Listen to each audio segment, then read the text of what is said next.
கர்த்தருடைய பரிசுத்த நாமத்திற்கு மகிமை உண்டாவதாக. நீங்கள் ஆசீர்வாதமாக இருப்பீர்கள் என்று நம்புகிறேன்.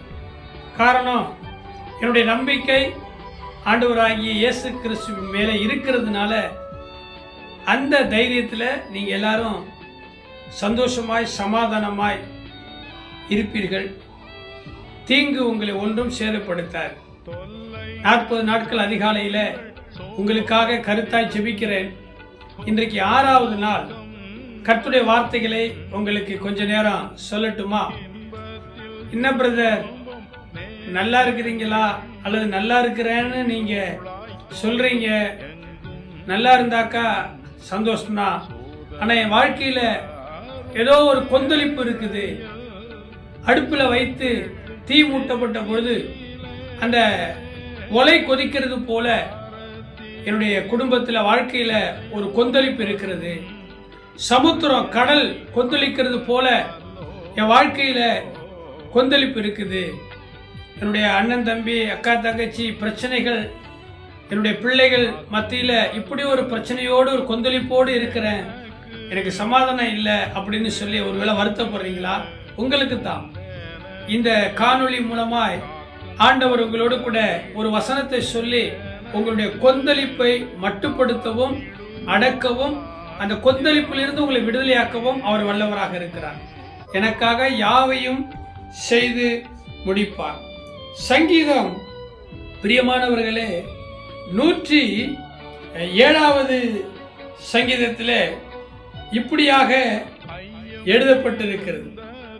சங்கீதம் 107வது சங்கீதத்திலே 29வது வசனம், கொந்தளிப்பை அமர்த்துகிறார், அதன் அலைகள் அடங்குகின்றது.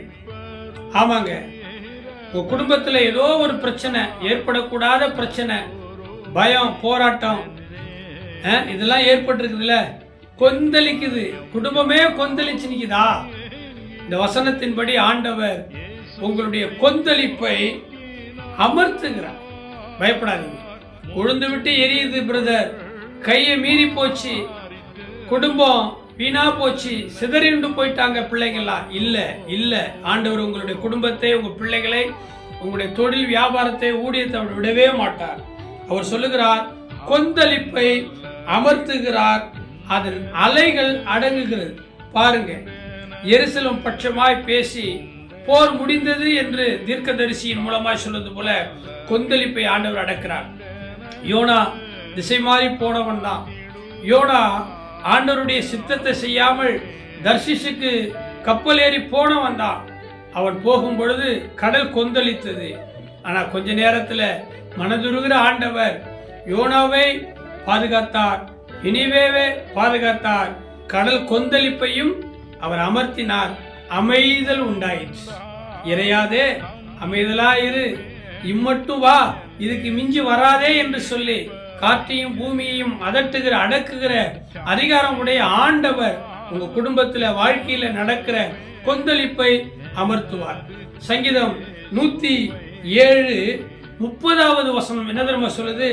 அமைதல் உண்டானது நிமித்தம் அவர்கள் சந்தோஷப்படுகிறார்களாம். பாருங்க, குடும்பத்துல பிரச்சனை, நோய், கடன், இந்த கொந்தளிப்பு வந்தோன்னா அழுதுங்க இல்ல? ஆனா இப்ப சொல்றாரு, அமைதல் உண்டான பிறகு அவர்கள் சந்தோஷப்பட்டாங்களாம். உங்க துக்கம் சந்தோஷப்படும், உங்களுடைய கொந்தளிப்பு அடங்கும். உங்களுக்காக நான் ஜெபிக்கிறேன். கர்த்தர் உங்களை ஆசீர்வதிப்பாராக. ஆமென். அன்பின் ஆண்டவரே, இந்த காணொளியை பார்த்து கொண்டிருக்கிற அநேகருடைய வாழ்க்கையில, குடும்பத்துல, தொழிலில, வியாபாரத்துல, சபையில, ஊழியத்துல, ஆண்டவரே வேலையில ஒரு கொந்தளிப்பு, கடல் கொந்தளிக்கிறது போல ஒரு கொந்தளிப்பு இருக்குதுப்பா. ஆமாண்டவரே, இந்த கொந்தளிப்பை அமர்த்துங்க, அடங்க பண்ணுங்க, அவர்களை சந்தோஷப்படுத்துங்க. இயேசுவின் நாமத்தினால அவர்கள் சாட்சி சொல்லும்படியாய் ஒப்பு கொடுக்கிற நல்ல பிதாவே, ஆமென். God bless you. உங்களுடைய கொந்தளிப்பு அடங்கி இருக்குது. இனி தீங்கை காணாதிருப்பீர்கள். நாளை தினத்தில் இன்னும் கொஞ்ச நேரம் செய்தியை உங்களுக்கு தருகிறேன். அது வரைக்கும் உங்களில் இருந்து விடைபெறுகிறேன். God bless you. ஆமென்.